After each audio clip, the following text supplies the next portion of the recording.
Now back to Moses.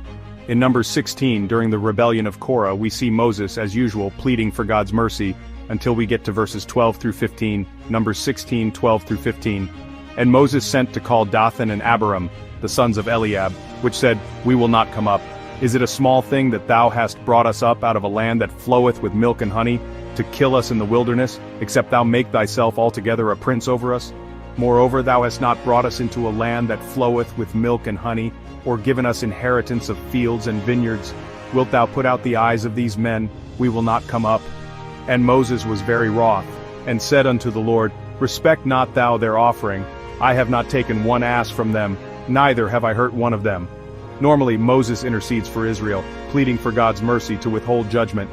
However, in Numbers 16, Moses does not intercede but instead calls for judgment against Korah, Dathan, and Abiram.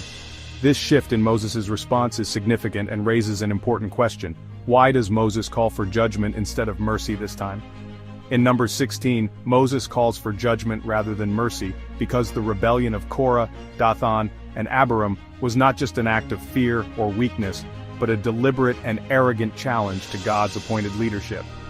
Unlike previous instances where the Israelites grumbled out of hardship, this uprising was rooted in pride and deception, with Korah seeking to elevate himself and Dathan and Abiram openly mocking Moses and God's promises.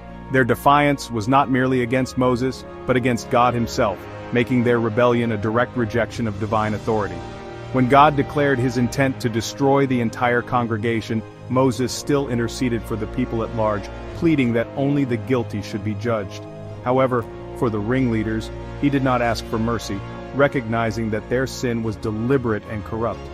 Moses' response also reflects a moment of righteous anger, as he had spent years interceding for Israel despite their constant complaints.